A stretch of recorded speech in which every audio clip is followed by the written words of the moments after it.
Privateers, stand by. The famous five for our overhead camera, Suicidal Tendencies and Spikosaurus. And then, of course, that mad thing, Stinger.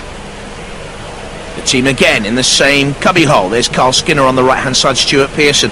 And then Andrew Jeffrey and Charles Binns with Suicidal Tendencies. There's Dominator 2. Looked good, didn't it? And Kilohertz, slightly vulnerable, but the axe came into play. A little bit more room in their cubbyhole. Dominator 2 on the right. And John Reed at the controls of Kilohertz. 2, 1, activate. I wonder if 9-year-old Richard Swan from Chaos 2 has passed on his lucky stone to someone else. Stinger, perhaps. Immediately punished and a little bit lucky to survive, some might say. The drive from Kilohertz into the CPZ. Stinger now arriving on the scene in the middle of the melee. You've got Spikosaurus to the left-hand side. Dominator 2 again, this time clutching hold of Stinger almost on the axle. Spikosaurus trying to get those two front ramming, prodding spikes underneath the opponents. Then there were 5. This is Kilohertz under pressure from Dominator 2 with the bi-wedge shape. Impressive so far. The axe comes down on Kilohertz and on the arena floor. There you've got Spikosaurus, game so far, attacking Kilohertz up by the CPZ, and the others have sent here.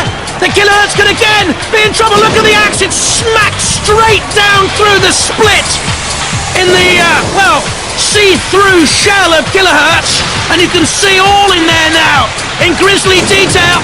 Kilohertz bring itself with its own axe. Not the first time we've seen that in the Annihilator. It's dogged and determined, to say the least. Spikosaurus' game, isn't it? Unwise to take on the Sergeant in the big game, though. Stinger's axe comes down. They've stayed out of trouble. In fact, we haven't seen a great deal of them. I wonder, if that initial onslaught affected Stinger. We're going to check on the manoeuvrability of it in a minute. Meanwhile, the Sergeant comes in and attacks. Poor old Kilohertz. Everyone's been after them. Yes, Kilohertz pins its axe onto the flamethrower of the Sergeant. Look at that, he's been dragged around the arena floor on the shell of the Sergeant. It is actually Dominator 2 gives a little shunt and a bash. But Stinger, do you see there? I think Stinger going around in circles. I wonder if they've lost traction, manoeuvrability in one of those customised motorbike wheels. The flame scorches Kilohertz shell. Matilda comes in for a little bit of the action. But to me, you can just see the axe, but a little more of Stinger. In comes Dominator 2, Suicidal Tendencies in there as well, with the tracks moving away, so they're all right. We know Dominator 2's okay because we can see the axe.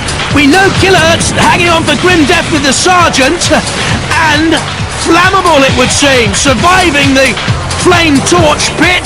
Now, Matilda just gives Kilohertz a little bit of a nudge up and over. Kilohertz will have to use the big axe to right itself. Now, go on! John Reed, great design this, great driving up and over, and that could be crucial. Kilohertz could just have survived right at the end.